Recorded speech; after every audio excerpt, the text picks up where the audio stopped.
صحیح بخاری کی حدیث ہے، جب دو مسلمان آپس میں تلوار اٹھائیں اور مارنے والا اور مرنے والا دونوں جہنمی ہیں۔ ہاں جی، اس کی وضاحت تو اسی حدیث میں ہوئی ہے۔ یہ حدیث صحیح بخاری کے اندر موجود ہے۔ نبی علیہ السلام سے جب پوچھا گیا کہ یہ مارنے والا تو جہنمی سمجھ آتا ہے، جو مر گیا وہ کیوں جہنمی ہے، تو آپ نے فرمایا وہ اس لیے کہ اس نے بھی تو اپنے بھائی کے قتل کا ارادہ کیا تھا۔ دونوں نے ارادہ کیا نا، ایک کامیاب ہو گیا۔ اور بخاری اور مسلم دونوں میں حدیث ہے، دیکھنا میرے بعد کافر نہ ہو جانا کہ ایک دوسرے کی گردنیں مارنا شروع کر دو۔ مجھے اپنے بعد تم سے یہ خطرہ نہیں کہ تم شرک کرنے لگو، بلکہ مجھے یہ خطرہ ہے کہ تم دنیا کے مال میں پھنس جاؤ گے اور پھر ایک دوسرے کو قتل کرو گے جس طرح اگلوں نے کیا، اور تم بھی تباہ و برباد ہو جاؤ گے جس طرح اگلے تباہ و برباد ہو گئے۔ اور یہی ہوا۔ یہ حدیث میں نے واقعہ کربلا والے ریسرچ پیپر میں بھی لکھی ہوئی ہے۔ تو اب نبی علیہ السلام نے یہاں پہ جس کفر کا ذکر کیا ہے نا، اور جہنمی ہونے کا یا کفر کا، اس میں کفر کا بھی ذکر ہے ایک حدیث میں، بخاری مسلم کی جو میں نے حدیث بیان کی، کافر نہ ہو جانا کہ ایک دوسرے کی گردن۔ مراد یہ کہ کافروں والا عمل ہے، اور اگر کسی نے جائز سمجھ کے کیا، کسی مسلمان کے قتل کو جائز سمجھا، تو وہ کافر ہو گیا۔ اب رہ گی جو صحابہ کرام کی آپس میں جنگیں ہیں، بیسیکلی یہ احادیث وہاں پہ لوگ کوٹ کرتے ہیں کہ اسپیسیفکلی تو حضور نے ان کے لیے کہا تھا، تو لڑے تو وہ آپس میں، تو کیا کافر ہوئے یا نہ ہوئے؟ وہ اپنی تعویل کی غلطی کی وجہ سے لڑے ہیں۔ انہوں نے مسلمانوں کے قتل کو جائز نہیں سمجھا، بلکہ انہوں نے سورۃ الحجرات کے اس حکم پر عمل کیا ہے کہ اگر مسلمانوں کا ایک گروہ باغی ہو جائے تو اسے آمادہ کرو کہ مین سٹریم میں آئے، اور اگر نہ آئے تو اس کے خلاف قتال کرو، اور جب قتال کرنے کے بعد وہ آمادہ ہو جائے تو پھر اس کے اوپر کوئی ظلم نہیں کرنا۔ یعنی وہ اسلام نے اجازت دی ہے کہ آپ مسلمان کے خلاف بھی تلوار اٹھا سکتا ہے، رٹ آف دی گورنمنٹ کو قائم کرنے کے لیے۔ جس طرح آپ کو پتہ ہے یہ ہمارے ملک میں یہ ضرب عصب اور رد الفساد کیوں شروع ہوا ہے؟ اکثر لوگ کہتے تھے یار یہ مسلمانوں سے لڑ رہے ہیں، لیکن یہ تو تصویر کا ایک رخ ہے نا، تصویر کا دوسرا رخ بھی دیکھیں کہ رٹ آف دی گورنمنٹ کو بھی تو اسٹیبلش کرنا ہے۔ کسی جتھے کو، پارٹی کو یہ اجازت تو نہیں دینی ہے کہ وہ ایک عوام الناس کا قتل کرنا شروع کر دیں۔ تو رٹ آف دی گورنمنٹ کو اسٹیبلش کرنے کے لیے بعض اوقات مسلمانوں کو بھی مسلمانوں کے خلاف تلوار اٹھانی پڑتی ہے۔ اور اس حوالے سے امت میں اگر کوئی رول ماڈل ہے نا، وہ تو سیدنا علی کی پرسنالٹی ہے، خلفائے راشدین میں سے۔ حضرت ابوبکر صدیق کے دور میں جو قتال ہوا ہے وہ مسلمانوں کے خلاف نہیں تھا، وہ کافروں کے خلاف تھا، کیونکہ منکرین زکوٰۃ کافر ہیں۔ مسلمہ کذاب کے ساتھ جو لوگ لگ گئے وہ کافر ہیں۔ اسی لیے بخاری مسلم میں الفاظ ہیں، عرب کے قبائل مرتد ہو گئے۔ مرتد کیوں ہے؟ کہ کسی نے زکوٰۃ دینے سے انکار کیا، کوئی ویسے اسلام چھوڑ گئے کیونکہ وہ قریش کے غلبے کی وجہ سے اسلام میں داخل ہوئے تھے، حضور کی ڈیتھ کی وجہ سے وہ دوبارہ سے اپنے اس سسٹم میں واپس چلے گئے۔ بعض جھوٹے پیغمبر انہوں نے کلیمز کرنے شروع کر دیے۔ سیدنا علی کا جو قتال ہے یہ پیورلی مسلمانوں کے خلاف ہے۔ تینوں جنگیں، جنگ جمل، صفین اور نہروان۔ محرم کا مہینہ بھی چل رہا ہے۔ جنگ جمل میں آپ کو پتہ ہے کہ سیدہ عائشہ، سیدنا طلحہ، زبیر اور باقی لوگ تھے۔ جنگ صفین میں حضرت معاویہ، حضرت عمرو بن عاص، مغیرہ ابن شعبہ اور باقی لوگ۔ اور نہروان کی جنگ جو ہے وہ خوارج کے خلاف، لیکن خوارج بھی کافر نہیں تھے، مسلمان ہی تھے، کلمہ گو تھے، حضرت علی کے ساتھی تھے۔ حضرت علی کی محبت ہی میں حضرت علی کے خلاف ہو گئے وہ، کہ حضرت علی جو ہیں وہ معاویہ بن ابی سفیان کے ساتھ صلح پر کیوں آمادہ ہوئے ہیں، اور غلوف کر گئے اس مسئلے کے اندر۔ تو ہے تینوں مسلمان ہی ہیں، اور اس کی پریڈکشن پہلے ہی موجود تھی۔ المستدرک للحاکم میں یہ حدیث موجود ہے، مسند امام احمد میں ہے، سنن نسائی الکبریٰ میں، کہ نبی علیہ السلام اپنے اصحاب کے ساتھ ایک زوجہ محترمہ کے گھر سے باہر نکلے تو آپ کی مبارک جوتی ٹوٹ گئی، تو آپ نے وہ جوتی گانٹھنے کے لیے سیدنا علی کو دی، اور پھر آپ صلی اللہ علیہ وآلہ وسلم اپنے اصحاب کے ساتھ ایک کونے میں کھڑے ہو گئے حضرت علی کے انتظار میں کہ وہ جوتی گانٹھ لیں تو پھر وہاں سے چلیں۔ اور اس دوران حضرت علی کی غیر موجودگی سے فائدہ اٹھاتے ہوئے نبی علیہ السلام نے اپنے ساتھیوں سے کہا کہ دیکھو اللہ تعالیٰ نے مجھے پیغمبر بنا کر مبعوث کیا، ایز اے لاسٹ ریزارٹ مجھے اپنے قبیلے کے لوگوں کے خلاف تلوار اٹھانی پڑی قرآن کی تعبیر کی خاطر، قرآن منوانے کے لیے، لیکن ایز اے لاسٹ ریزارٹ۔ لیکن تم میں ایک ایسا شخص بھی ہے، ظاہر ہے خوش نصیب ہے وہ، کہ جسے قرآن کی تعبیر کی خاطر مسلمانوں کے خلاف تلوار اٹھانی پڑے گی، جس طرح مجھے کافروں کے خلاف اٹھانی پڑی۔ یعنی اس میں یہ تھا کہ نبی علیہ السلام کبھی کسی مسلمان پہ تلوار نہیں اٹھائیں گے، حتیٰ کہ آپ نے تو بخاری مسلم میں عبداللہ ابن ابی کے قتل کی جب اجازت مانگی حضرت عمر نے اور حضرت خالد ابن ولید نے رضی اللہ عنہما، تو نبی علیہ السلام نے فرمایا کہ چھوڑ دو، لوگ کہیں گے یہ اپنے صحابہ کو قتل کرواتا ہے۔ قانوناً آپ نے اسے صحابی کے طور پہ ٹریٹ کیا کیونکہ کلمہ گو تو تھا، حتیٰ کہ بخاری مسلم میں آتا ہے کہ آپ نے اس کا جنازہ پڑھایا،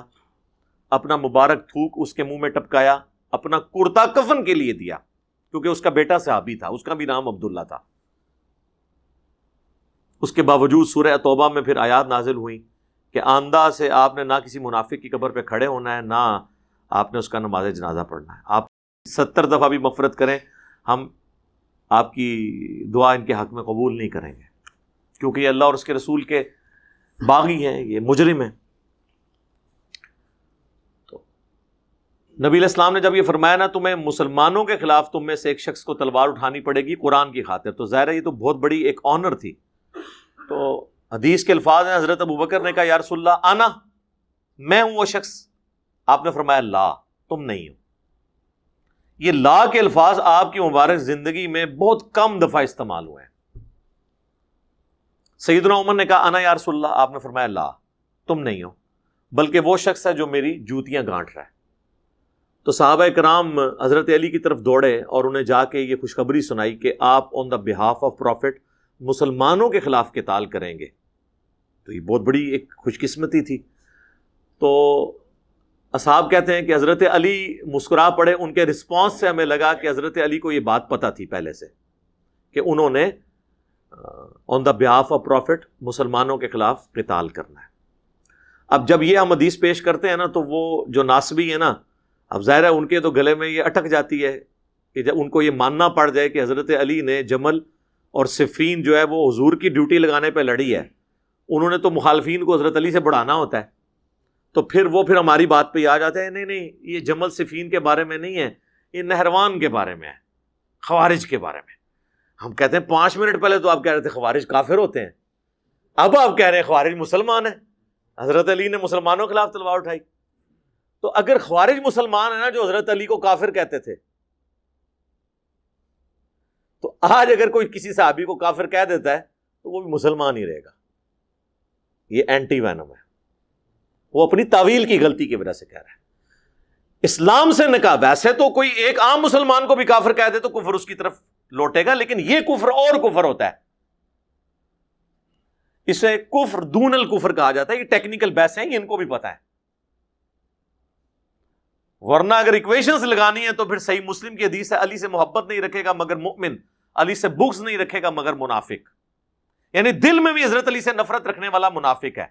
اور جو دل میں نہ رکھے اپنی زبان پر لے کر آئے، اور اپنی زبان پہ نہیں 20 سال تک اپنے دور حکومت پہ اپنے ممبروں سے حضرت علی پہ لعنت کروائے، اور آپ کہیں کہ نہیں اس کے دل میں بغض نہیں ہے، وہ تو دل سے بڑی عزت کرتے تھے، تو کون آپ کی بات یہ مانے گا؟ تو پھر منافقت کا فتویٰ وہاں بھی لوٹ جائے گا، پھر وہاں یہ کہیں گے نہیں نہیں نہیں نہیں یہ بڑا مشکل کام ہے، اس طرح کسی پہ فتویٰ نہیں لگ سکتا، ریزیمبلنس سے چیزیں ایگزیکٹلی وہ نہیں بنتی ہیں۔ تو یہی بات ہم آپ کو ٹیکنیکل فقہی بحثیں، ویسے ان لوگوں میں فقہ کی بھی کمی ہوتی ہے نا، ایون جو لوگ اپنے آپ کو فقیہ بھی کہہ رہے ہیں ان میں بھی فقہ کی کمی ہے، انہیں پتہ نہیں یہ معاملات کس طرح کے ہیں۔ تو اچھا اسی حدیث، یہ حدیث اگر آپ پوری دیکھیں نا تو یہ پوری حدیث کہ جو 2 مسلمان آپس میں تلوار اٹھائے، مرنے والا اور مارنے والا دونوں جہنمی ہیں، یہ حدیث پوری اس طرح صحیح بخاری میں کہ ایک شخص جو ہے نا وہ صحابہ یا تابعین میں سے ہوتا ہے، تو وہ حضرت علی کی سپورٹ کے لیے جنگ جمل کے لیے روانہ ہوتا ہے، تو دوسرے صحابی اسے روک لیتے ہیں اور کہتے ہیں کہ تم اس جنگ کا حصہ نہ بنو، اور آگے سے وہ یہ حدیث سناتے ہیں۔ یہ حدیث بعد ناسبی بھی پیش کرتے ہیں۔ تو میرے بھائی یہ حدیث جو انہوں نے فٹ کی ہے ادھر تو چھوڑ دینا، بعد میں فٹ کرتے ہیں، پہلے جو صحابہ کرام کی آپس کی جنگیں ہوئے ہیں اس میں سے بتائیں کون سے پھر جہنمی ہیں، یہ مسئلہ حل کریں۔ تو ہم یہ کہتے ہیں ان کا موقف غلط تھا، حضرت علی کا اس وقت ساتھ دینا چاہیے تھا ان لوگوں کو۔ اور سب سے بڑے نیوٹرل اصحاب میں سے، جو جسے کہتے ہیں نیوٹرل، وہ انگریزی کا لفظ ہے، مولوی اس کا کوئی اور مطلب لے لیتے ہیں، تو اردو میں کہہ دیں کہ غیر جانبدار ہو گئے ان جنگوں میں، حضرت عبداللہ ابن عمر تھے۔ ظاہر ان کی ایک ورث تھی نا، کیونکہ حضرت عمر کے جو بیٹے تھے، ان کے بارے میں بھی المستدرک للحاکم کے اندر آتا ہے، اور مجموع الزوائد کے اندر آتا ہے کہ وہ آخری عمر میں پچھتاتے تھے کہ کاش میں نے اس وقت حضرت علی کے ساتھ مل کر باغیوں کے خلاف قتال کیا ہوتا، کیونکہ عبداللہ بن عمر قتل ہوئے ہیں بنو امیہ کے ہاتھوں۔ صحیح بخاری میں آتا ہے کہ حجاج ابن یوسف نے جیلسی کی وجہ سے ان کے پاؤں میں نیزہ مروا دیا تھا، کیونکہ خلیفہ وقت امیر حج انہیں بنایا کرتے تھے، حالانکہ حجاز کا گورنر تھا حجاج ابن یوسف، تو اسے یہ بڑی ہوتا تھا کہ بھئی گورنر تو میں ہوں اور عبداللہ بن عمر کی اتنی عزت کیوں ہے، تو وہ مروا دیا۔ تو آخری عمر میں جو باتیں باقی لوگوں کو سمجھ آئیں، حضرت علی کے ساتھیوں کو ان کی زندگی میں سمجھ تھی۔ اور ہمارے لیے تو سپورٹ میں وہ حدیث ہی موجود ہے المستدرک للحاکم میں، سنن نسائی الکبریٰ کے اندر، کہ نبی علیہ السلام نے فرمایا کہ اگلی امتوں میں سب سے بڑا بدبخت وہ تھا جس نے قوم سمود کی اونٹنی کو، حضرت صالح علیہ السلام کی اونٹنی کو قتل کیا تھا، اور میری امت کا سب سے بڑا بدبخت وہ ہے اے علی جو تجھے قتل کرے گا اور تیرے سر کے خون سے تیری داڑھی کو رنگ دے گا۔ حضور نے فرمایا اس امت کا سب سے بڑا بدبخت ہے۔ قوم سمود کی اونٹنی جب قتل ہوئی تھی تو اس کے بعد کیا ہوا تھا؟ قوم سمود کے اوپر اللہ کا عذاب آیا تھا۔ اس امت نے جب اونٹنی کو قتل کیا ہے نا، اللہ کی اونٹنی علی ابن ابی طالب کو، تو اس امت پہ بھی عذاب آیا کہ دوبارہ ان کو خلافت نصیب نہیں ہوئی، جو مرضی کرتے رہیں گے۔ کام بھی بہت بڑا پایا انہوں نے، اس تو بعد کربلا بھی کیتی ہے، تو اتنی جلدی تو نہیں ہے معافی ہونی تھوڑی۔ ہاں آج بھی یہ جو لوگ کہہ رہے ہیں نا کہ ہم حسین کے ساتھ کھڑے ہوتے ہیں، آج بھی کربلا ہو تو پھر حسین کے ساتھ وہ چند ایک لوگ ہی کھڑے ہوں گے، جن کی ویڈیوز آپ یوٹیوب پہ دیکھتے ہیں، انجینئر محمد علی مرزا، ان کے چند ساتھی، باقی سب لوگ پھر نیوٹرل ہو جائیں گے۔ یہ بڑا مشکل کام ہے سچائی کے لیے کھڑا ہونا۔ تو یہ میں نے حدیث کو بریف کر دیا کہ اس حدیث کو بعض لوگ مس کوٹ بھی اس حوالے سے کرتے ہیں، حالانکہ بخاری میں یہ حدیث ہے۔ ایک صحابی کہتے ہیں میں نے جنگ جمل میں ارادہ کیا کہ میں حضرت عائشہ کا ساتھ دوں حضرت علی کے خلاف، تو مجھے وہ حدیث یاد آ گئی کہ جب کسرا کا حاکم مرا تھا تو انہوں نے ایک عورت کو اپنا حاکم بنایا تھا، اور حضور نے فرمایا تھا کہ جو قوم اپنی عمارت کسی عورت کی سپرد کر دے وہ کبھی کامیاب نہیں ہو سکتی، فلاح نہیں پا سکتی۔ تو میں عائشہ کا ساتھ دینے سے رک گیا، یہ بھی صحیح بخاری میں موجود ہے۔ پھر المستدرک للحاکم کے اندر حدیث موجود ہے، اور کئی کتابوں کے اندر۔ جنگ جمل سے واپسی پہ حضرت ابو ذر غفاری کا ایک غلام ہے جو ام المومنین ام سلمہ کو ملنے کے لیے آتا ہے، وہ اس کی خاطر تواضع کرتی ہیں، تو پوچھتی ہیں کہاں سے آئے ہو، تو وہ کہتا ہے کہ میں جنگ جمل میں حضرت علی کی طرف سے لڑ کے آیا ہوں۔ تو وہ پھر بتاتا ہے کہ جی صبح کے وقت میرے دل میں خیال آتا تھا کہ میں حضرت علی کا ساتھ دوں یا حضور کی بیوی کا، دونوں ریسپیکٹیبل پرسنالٹیز ہیں۔ سب سے بڑے جو حضرت علی کے شیعہ ہیں عمار بن یاسر، صحیح بخاری میں آتا ہے کوفے کے ممبر پہ خطبہ دیتے ہوئے کہتے ہیں کہ لوگوں، اللہ نے تمہیں آزمائش میں ڈال دیا ہے، ایک طرف دنیا اور آخرت میں تمہارے نبی کی بیوی ہیں، دنیا میں بھی آخرت میں بھی، یعنی رسپیکٹ نہیں کم ہوئی، اور دوسری طرف حضرت علی بن ابی طالب ہے۔ اب اللہ تمہیں آزمائے گا کہ تم عائشہ کی اطاعت کرتے ہو یا اللہ کی اطاعت کرتے ہو۔ تو وہ اللہ کی اطاعت اس لیے کہا کہ یا ایھا الذین آمنوا اطیعوا اللہ واطیعوا الرسول واولی الامر منکم، ایمان والو اطاعت کرو اللہ کی، اس کے رسول کی، اور جو تم میں حاکم ہے۔ تو ام سلمہ سے وہ حضرت ابو ذر غفاری کا غلام کہتا ہے کہ لیکن پھر بعد میں میرا دل ٹھک گیا کہ حضرت علی کا ہی ساتھ دینا چاہیے، وہ امیر المومنین ہیں اور خلیفۃ المسلمین ہیں، ظاہر حدیث بھی ہے علیکم بسنتی وسنت الخلفاء الراشدین المہدیین۔ تو اور پھر اللہ نے ہمیں فتح بھی دی۔ تو ام سلمہ یہ ساری گفتگو سن کے کہتی ہیں کہ تم نے بہت اچھا کام کیا، کیونکہ میں نے رسول اللہ سے یہ سنا تھا صلی اللہ علیہ وآلہ وسلم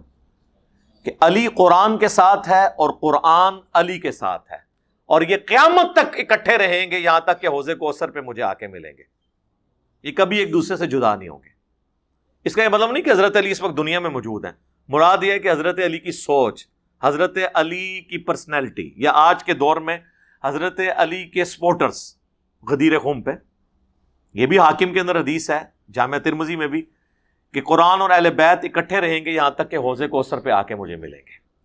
حوض کوثر کا ذکر بار بار کیوں آتا ہے؟ اس لیے کہ وہاں پر ہوگا سحقن سحقن لمن غیر بعدی، جنہوں نے اہل بیت کے ساتھ ظلم کیا نا تو حضور ان کو اپنے حوض کوثر سے دور کر دیں گے، وہاں پہ آ کے انصاف ملے گا پھر دنیا میں جنہوں نے زیادتیاں کی ہوں گی۔ آپ بخاری مسلم میں دیکھیں حدیث ہے کہ اے انصار مدینہ، میرے بعد باقی لوگوں کو تم پر ترجیح دی جائے گی، تم صبر کرنا یہاں تک کہ حوض کوثر پہ مجھے آ کے ملنا۔ آپ کو ان ساری حدیثوں میں یہ حوض کوثر کا ذکر ملے گا۔ یہ سحقن سحقن لمن غیر بعدی یا اصحابی اصحابی، میرے حوض کوثر پہ لوگ آئیں گے، میں کہوں گا یہ میرے ساتھی ہیں، تو مجھے بتایا جائے گا یہ آپ کے بعد دین سے الٹے قدم پھر گئے تھے، انہوں نے دین میں بدعتیں جاری کر دی تھی، تو میں کہوں گا سحقن سحقن لمن غیر بعدی، ان پہ پھٹکارو، ان کو مجھ سے دور کر دو جنہوں نے میرے مرنے کے بعد میرے دین کو بدل دیا۔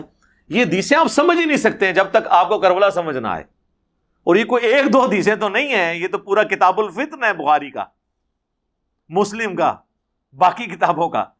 تو یہ پوری کی پوری چیزیں گندی ہوئی ہیں۔ تو ان سارے معاملات کو، لہٰذا یہ حدیث میں نے اس حوالے سے کلیئر کر دی، کیونکہ بعض لوگ اس کو وہ پھر کوٹ بھی کرتے ہیں حضرت علی کی مخالفت کے لیے، نعوذ باللہ۔